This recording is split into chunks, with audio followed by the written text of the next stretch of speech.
First letter of John, chapter 4. My dear friends, do not trust every spirit being, but test all intelligent beings to see whether or not they are from God, and practice his methods and principles. Because false prophets, misrepresenting God, have gone out into the world.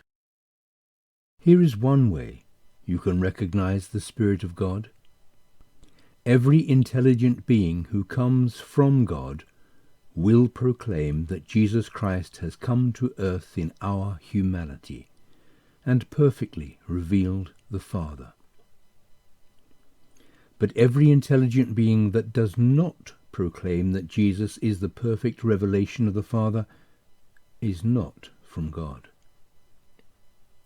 This is the argument and mindset that comes from the enemy of Christ, who has been lying about God from the beginning.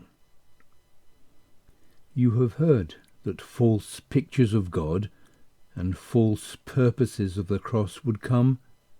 In fact, they have already started to spread around the world. But you, dear children, are in union with God and have rejected the lies about God told by these false prophets, because the one who is healing and recreating you in love is greater than the power of selfishness in the world.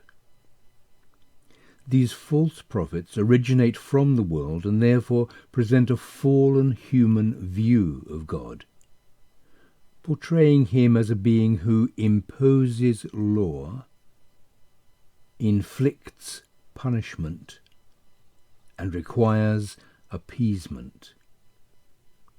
The worldly people love this false picture of God. We, however, are from God and present the truth. God was in the Son, restoring this creation to unity with himself. And all those who truly know God listen to us and realize that the Father is exactly as the Son revealed him to be. But whoever is not from God distorts the truth about God and creates a disparity between the Father and the Son. This is how we recognize the spirit of truth and the spirit of falsehood. The Spirit of truth affirms that Christ is an exact representation of the Father, while the Spirit of falsehood proclaims that the Father needed the Son to turn away his anger and wrath. So, my dear friends, let us live in love, giving all we have for the health and welfare of one another. For genuine, selfless love comes from God.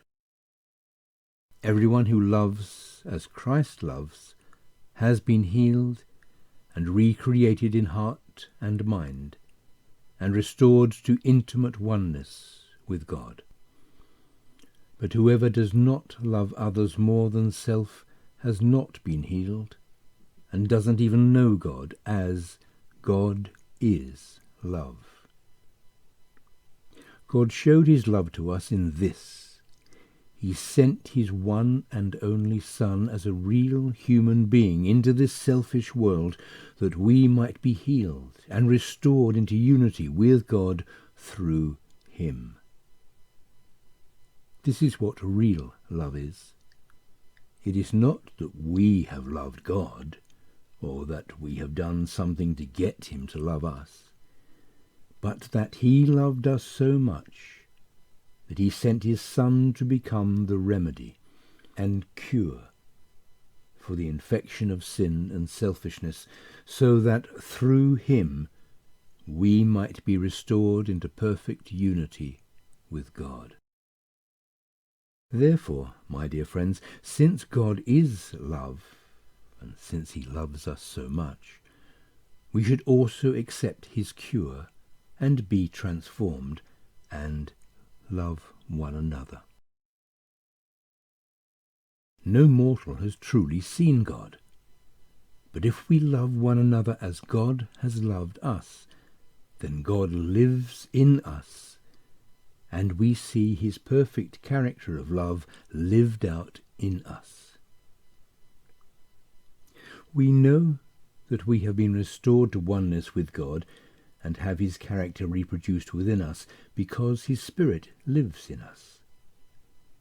We have seen with our own eyes and do testify that the Father has sent his Son to be the divine remedy to heal and restore the world into loving unity with him. Anyone who reveals God's character in their life and who attributes all honour to Jesus as the Son of God is living in unity, harmony and loving fellowship with God. And thus we have been genuinely transformed from beings motivated and driven by selfishness to fully healed children of God, motivated and energized by the love God has for us. God is love, and those who live a life of love live in unity and oneness with God, and God with them. It is in this way, through the fellowship of a community of love, that God's true character of love is made complete among us. And because we have been restored to full unity with him and are like him in heart, mind and character, we are confident to stand before him. In love there is no fear. Fear is part of the infection of selfishness, but is purged by love, as fear has to do with concern for one's self. The one who remains self-focused and afraid has not been healed by God's love. We are able to love only because he first loved us. If we claim to love God, sacrificing self for him, but go right on exploiting others, we are liars. For those who exploit the person near them, whom they have seen, cannot sacrifice self for God, whom they have not seen. God's prescription is this: internalize God's love, which transforms the entire being, so that you love both God and people. For whoever loves God will also love others.